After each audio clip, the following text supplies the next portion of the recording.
This is the Main Event Mark's Dark Side of Wrestling History.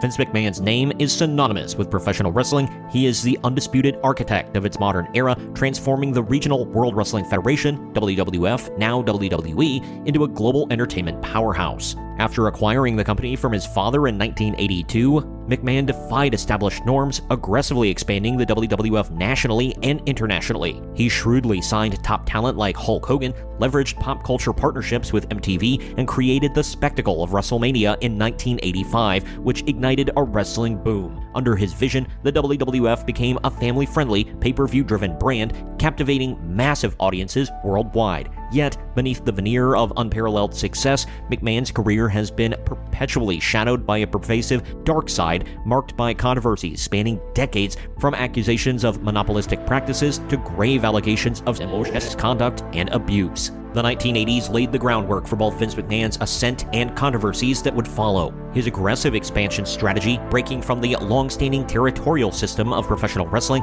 led to accusations of monopolization. By signing key talent and broadcasting shows across the country, McMahon effectively crippled numerous smaller regional promotions, reshaping the industry in his own image. This decade also saw the nascent stages of what would become a far more explosive issue: the alleged distribution of anabolic steroids. While the full legal ramifications would manifest later, the larger-than-life physiques of WWF wrestlers during this era were increasingly scrutinized. Dr. George Zahorian III, a WWF ringside doctor, was later convicted of illegally supplying steroids, and his testimony implicated McMahon in their distribution, despite McMahon's eventual acquittal. Furthermore, while it only came to public light in the 1990s, former WWF referee Rita Marie Chatterton alleged in 1992 that McMahon physically forced himself on her in 1986, an incident that, if true, marks an early instance of the persistent sexual misconduct allegations.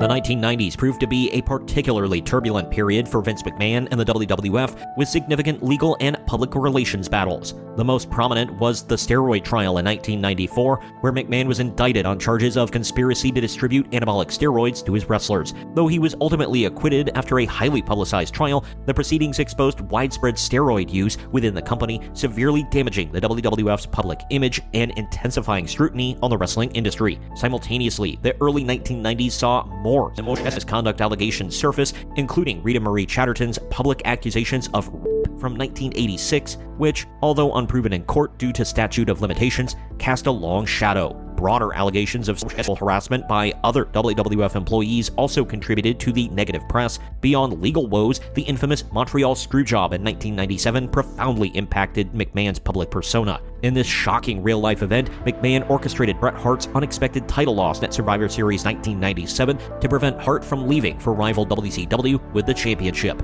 This double cross blurred the lines between wrestling's kayfabe and reality, cementing McMahon's on-screen Mr. McMahon villain character and becoming a foundational moment in wrestling lore. The decade closed with another legal challenge, the Sable lawsuit in 1999, where popular female wrestler Sable, real name Rena Mero, sued the WWF for $110 million, citing harassment and unsafe working conditions, further highlighting concerns about the company's treatment of its female talent.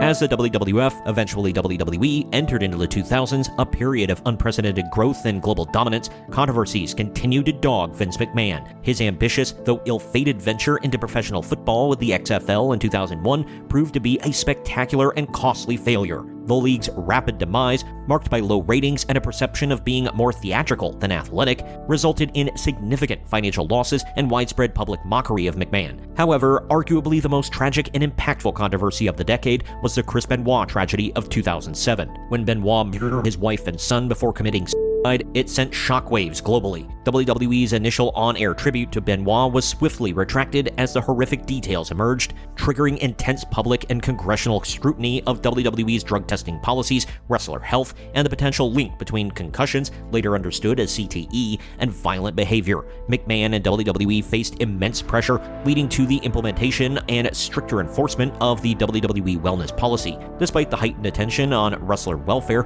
allegations of sexual misconduct against McMahon persisted, albeit less widely publicized at the time. A 2006 accusation by a tanning salon employee in Florida, for instance, underscored a recurring pattern of alleged personal impropriety. This era also saw a strategic shift to a PG rating and McMahon's tight creative control, a business decision that alienated some longtime fans who missed the edgier Attitude Era and criticized the perceived stifling of creative freedom for talent.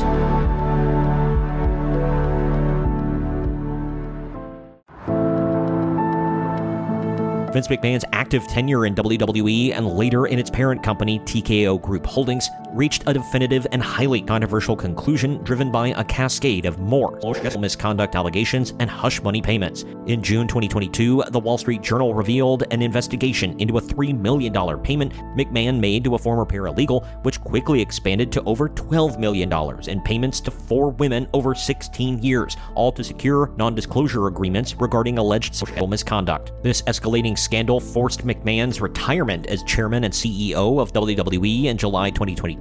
However, his retirement proved temporary. In January 2023, as the majority shareholder, McMahon controversially returned to the WWE board of directors, ostensibly to facilitate a company sale. This move prompted board resignations and raised questions about his true intentions preceding the formation of TKO Group Holdings through the merger of WWE and UFC in September 2023, where McMahon became executive chairman. The final blow came in January 2024 when former WWE employee Janelle Grant filed a federal lawsuit against McMahon, TKO, and John Laurinaitis. The lawsuit contained chilling allegations of sexual assault, sexual trafficking, and emotional abuse, asserting that McMahon made her employment conditional of a sexual relationship and access by others. This explosive lawsuit, combined with an ongoing Department of Justice investigation into the prior hush money payments, led to McMahon's definitive resignation from his role as executive chairman of TKO Group Holdings and from its board on January 26, 2024. Since then, McMahon has continued to divest significant portions of his TKO shares, further severing his direct ties to the company he so profoundly shaped. Vince McMahon's legacy is undeniably one of revolutionary success in professional wrestling, marked by visionary leadership and unparalleled commercial achievement. However, it is inextricably intertwined with a dark underbelly of persistent controversy. McMahon's career has been a testament to both extraordinary ambition and profound ethical failings. The story of Vince McMahon is not merely one of wrestling's rise, but also a stark reminder of the hidden costs of moral compromises that sometimes accompany immense power and ambition. Thank you for watching. Don't forget to like and subscribe, and comment down below with your thoughts on all of this and suggestions for subjects for future episodes. This has been the Main Event Marks, Dark Side of Wrestling History.